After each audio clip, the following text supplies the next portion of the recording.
میں نے وضو کے فرائض کو بیان کیا. کتنے لوگ ہیں جنہوں نے وضو کے فرائض کو یاد کیے ہوں گے؟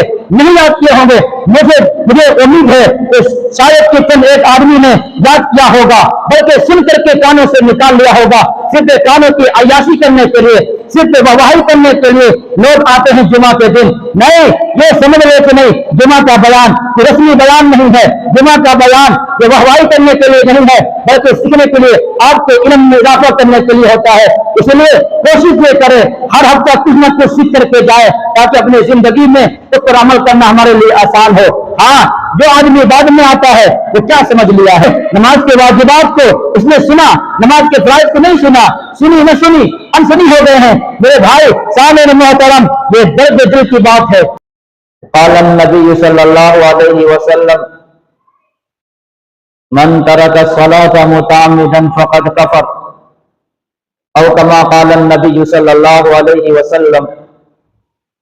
اللہم صلی علی محمد وعلی آل محمد کما صلیت علی ابراہیم وعلی آل ابراہیم انک حمید مجید. اللہم بارک علی محمد وعلی آل محمد کما بارکت علی ابراہیم وعلی آل ابراہیم انک حمید مجید.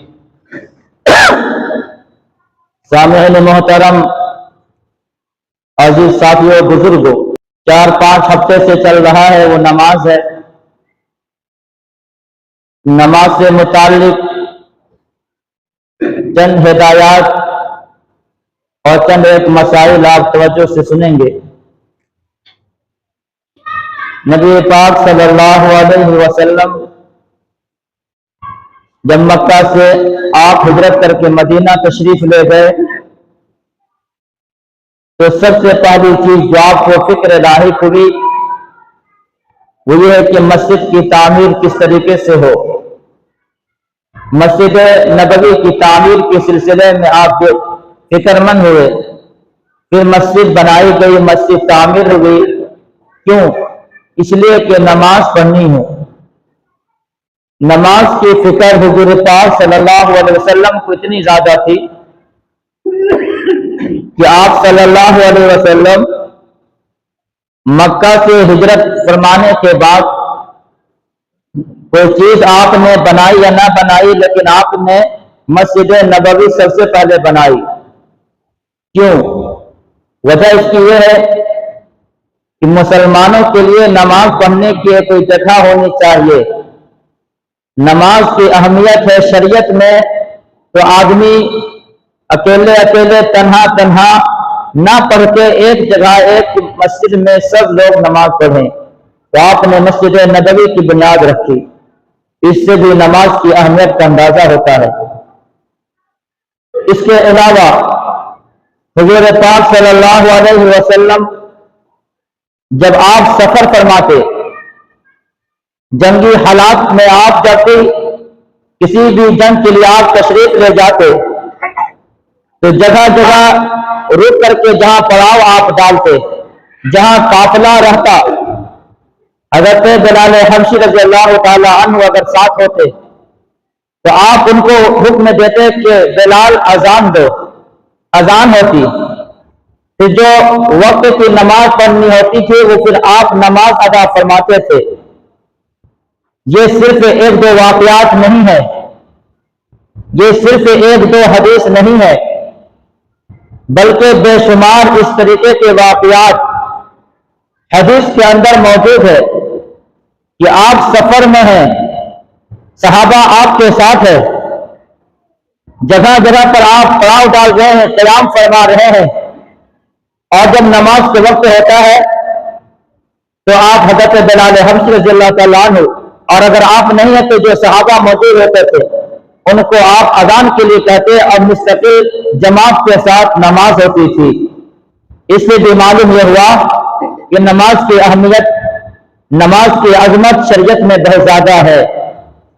ہاں، اتنی بات تو ضرور ہے کہ سفر کی حالت میں اگر سفر شرعی ہے، انسان مسافر بن گیا، 78 کلومیٹر کے فاصلے پر اگر کوئی انسان سفر کر رہا ہے تو فرض نماز 4 کے بجائے 2 رکعت پڑھنی پڑے گی. نماز کے اندر کمی تو ہو گئی، لیکن یہ نہیں ملتا ہے۔ نماز بالکل معاف ہو گئی کہ انسان سفر میں ہے چلو نماز معاف ہے، نہیں، نماز کے اندر کمی تو ہوئی۔ 4 رکعت والی نماز 2 رکعت پڑھنے کا حکم ہے، اور یہ ضروری ہے۔ اگر کوئی انسان سفر کی حالت میں بجائے 2 رکعت کے 4 رکعت فرض پڑھتا ہے، گناہگار بھی ہوگا اور اس کی نماز بھی نہیں ہوگی۔ کیوں؟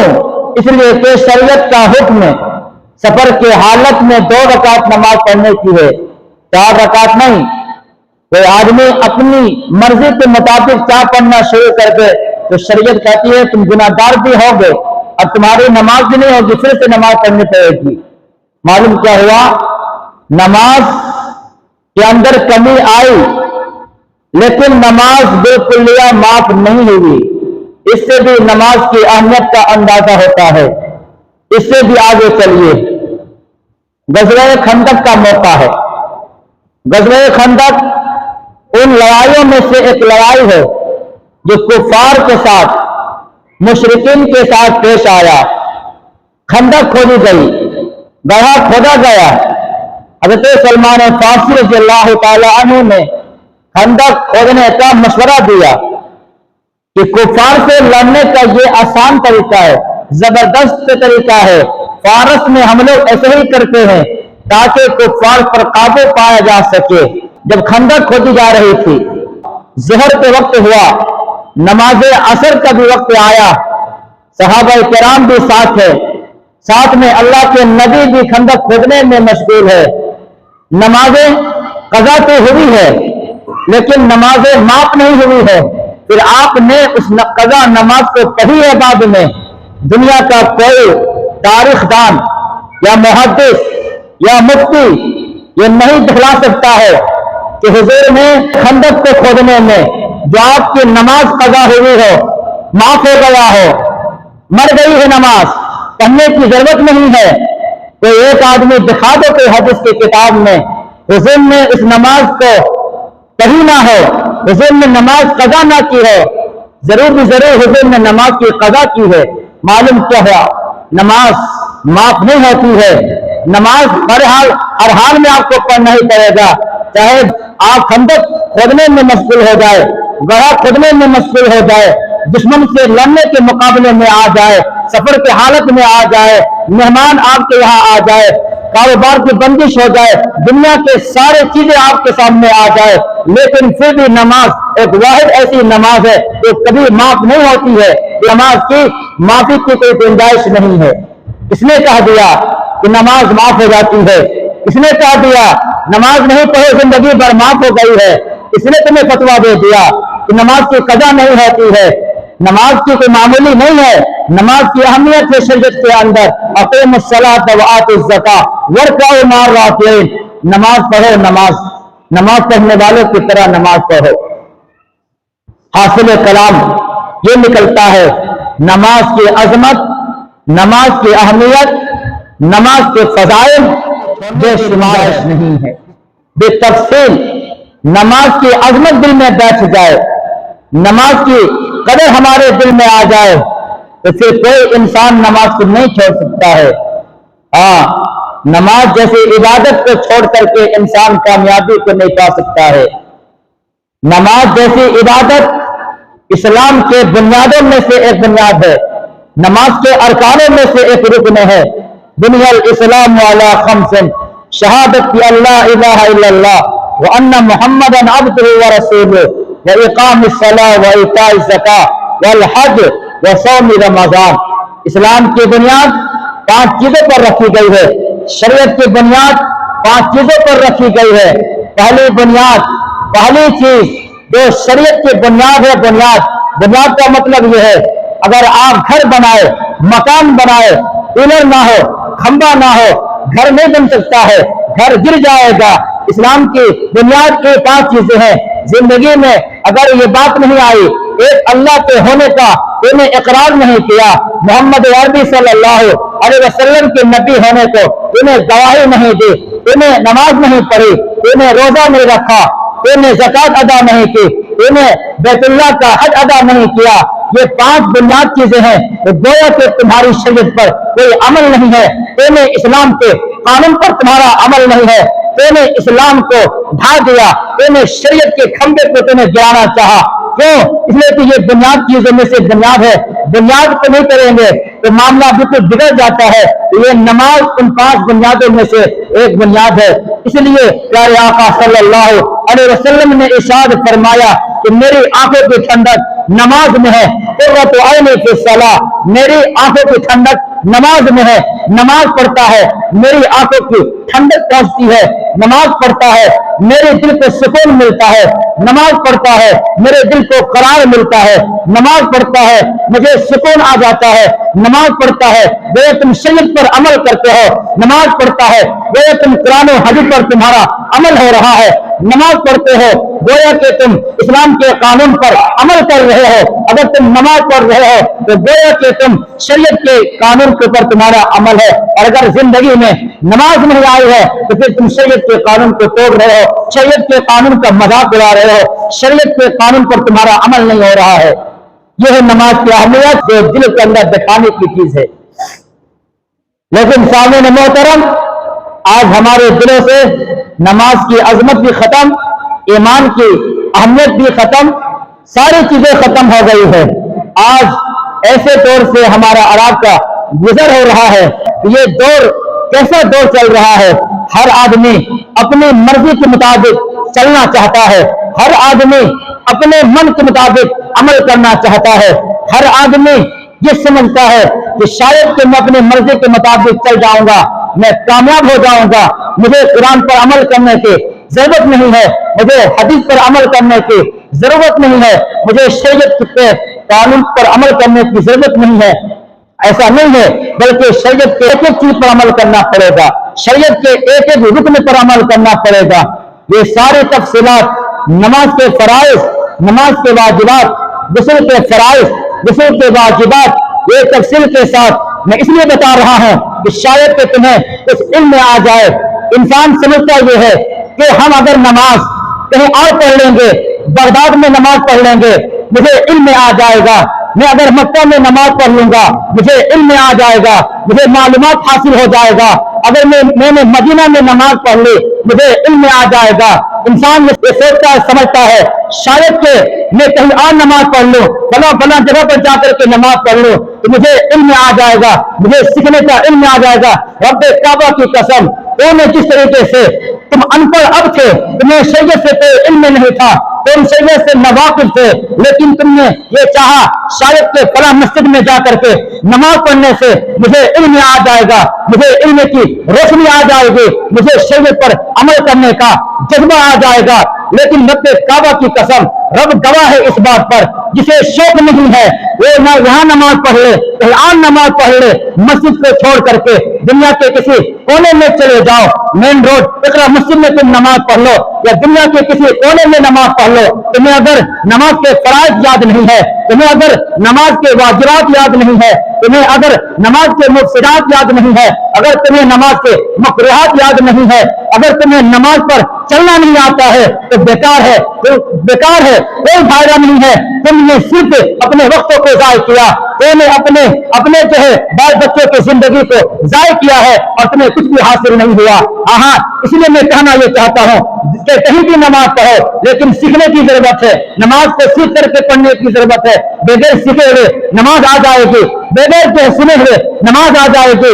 ارے زندگی ہم نے لگا دی تو جا کر کے ہمیں نماز پڑھنے کا طریقہ آیا، میں نے 20 دن رکھا اتحیات یاد ہوا، میں نے 25 دن رکھا مجھے درود شریف یاد ہوا، میں نے جو ہے ایک مہینہ رکھا مجھے 4 کل یاد ہوئے، میں نے زندگی لگا دی، میں نے شریعت کا علم کو حاصل کیا۔ میں نے ایک دن مدرسے کا رخ نہیں کیا، علماء پر اعتراض تم کرتے ہو، مدرسے پر اعتراض تم کرتے ہو، شریعت کے قانون پر اعتراض تم کرتے ہو، سیکھنے کا جذبہ تمہیں نہیں ہے، پھر تمہیں بغیر سیکھے ہوئے نماز آ گئی ہے، ماشاءاللہ سبحان اللہ، یہ کیسے ہو سکتا ہے؟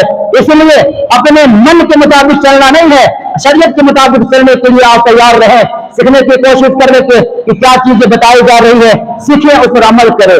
نماز کے واجبات کو میں نے بتایا، کتنے ایسے لوگ ہیں جس نے نماز کے واجبات کو یاد کیے ہوں گے، میں نے نماز کے شرائط کو بتایا،